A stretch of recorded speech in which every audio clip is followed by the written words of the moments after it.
अभी आपने देखी प्रधानमंत्री मोदी की प्रोग्रेस रिपोर्ट। अब चीन के खिलाफ प्रधानमंत्री मोदी ने कौन सा चक्रव्यूह तैयार किया है, ये भी आपको दिखाते हैं। एलएसी से चीन को डायरेक्ट मैसेज देकर भारत ने बता दिया है कि अब वो उसकी किसी भी हिमाकत को बर्दाश्त नहीं करेगा। तो चीन के खिलाफ एक चक्रव्यूह समंदर में भी तैयार किया गया है, या यूं कहें कि चीन की गर्दन अब हिंदुस्तान के हाथ में है। समंदर में हिंदुस्तान के एक्शन प्लान ने कैसे चीन की टेंशन को बढ़ा दिया है, देखिए इस रिपोर्ट में।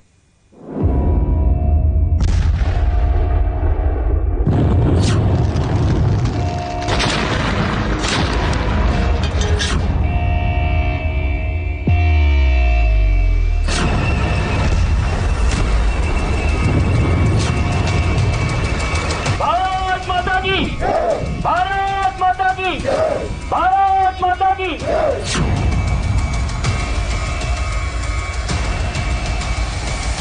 चीन को लॉकडाउन में रखने का पूरा साजो सामान तैयार है और डिप्लॉय भी कर दिया गया है। ये ऐसा लॉकडाउन है जो एक ही एक्शन में चीन को 80% ठप कर सकता है।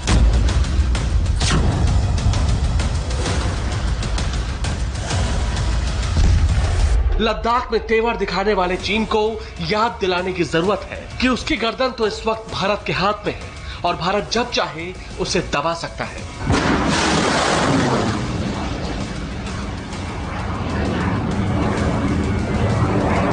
ये गर्दन एलएसी पर नहीं है, ये गर्दन पीओके में नहीं है, उसकी ये गर्दन तिब्बत में भी नहीं है। ये चीन की वो लाइफलाइन है जो लद्दाख से 3000 किलोमीटर दूर हिंद महासागर में है और इस वक्त भारत ने अपना हाथ चीन की इस गर्दन पर रख दिया है। यह है अंडमान के करीब मलक्का स्ट्रेट जो हिंद महासागर को दक्षिण चीन सागर से जोड़ता है। यह इलाका चीन की गर्दन क्यों कहा जाता है, इसके बारे में तफसील से बताएंगे। पहले देखिए भारतीय नौसेना ने यहाँ कैसे खूंटा गाड़ दिया है। यह है इंडियन नेवी की ईस्टर्न फ्लीट का एक बड़ा जंगी बेड़ा जो इस वक्त अंडमान निकोबार के करीब एक बड़ा युद्धाभ्यास कर रहा है।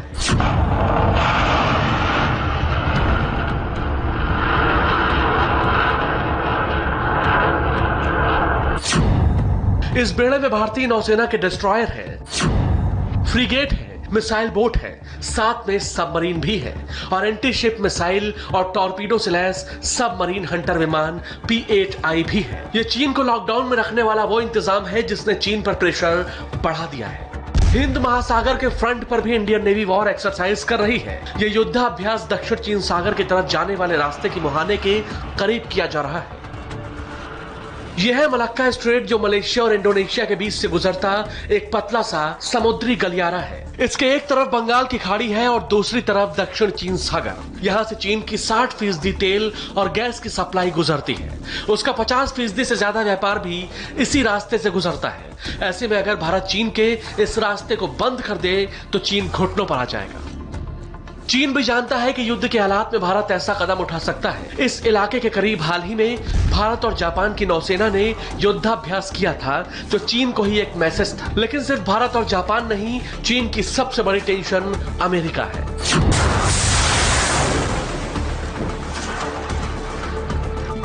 अमेरिका ने हाल में अपने 2 सुपर कैरियर मलक्का स्ट्रेट की दूसरी तरफ यानी दक्षिण चीन सागर में तैनात किए, जिसके बाद चीन को अपनी नौसेना की हैसियत पता चल गई। चीन की आधी से ज्यादा नेवल पावर प्रशांत महासागर यानी अमेरिका को काउंटर करने के लिए तैनात है और मल्टी फ्रंट वॉर हुई तो उसकी भारत के समंदर में एंट्री भी नहीं हो पाएगी। मलक्का स्ट्रेट पर नजर रखने के लिए भारत को बहुत ज्यादा नहीं बल्कि कुछ पनडुब्बी और लंबी दूरी के टोही विमान चाहिए होंगे। भारत इसके लिए अपने 2 परमाणु पनडुब्बी INS चक्र और INS अरिहंत को यहां लंबे वक्त तक तैनात कर सकता है। वहीं P-8I विमानों से हार्पून एंटी शिप मिसाइल और मार्क 54 टॉर्पीडो लॉन्च किए जा सकते हैं। P-8I सबमरीन हंटर के नाम से जाना जाता है और इसकी निगाहों से चीन की पनडुब्बियां भी नहीं बच पाई।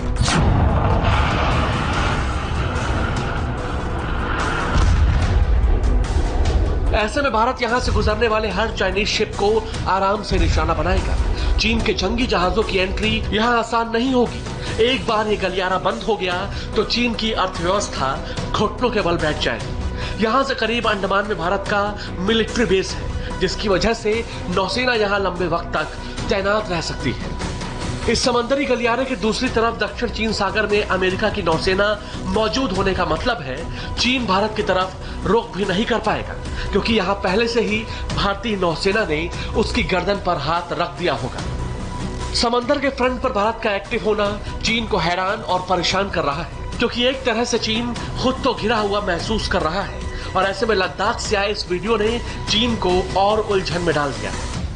भारत माता की, भारत माता की, भारत माता की, भारत माता की, भारत माता की, भारत माता की, भारत माता की, भारत माता की। चीन और पाकिस्तान के खिलाफ दोनों मोर्चे 2 दिन में कवर कर लिए गए हैं। रक्षा मंत्री राजनाथ सिंह ने एलएसी के बाद एलओसी का दौरा किया है। 17 जुलाई को रक्षा मंत्री राजनाथ सिंह ने लद्दाख का दौरा किया। 18 जुलाई को राजनाथ सिंह कुपवाड़ा के पास एलओसी पर गए।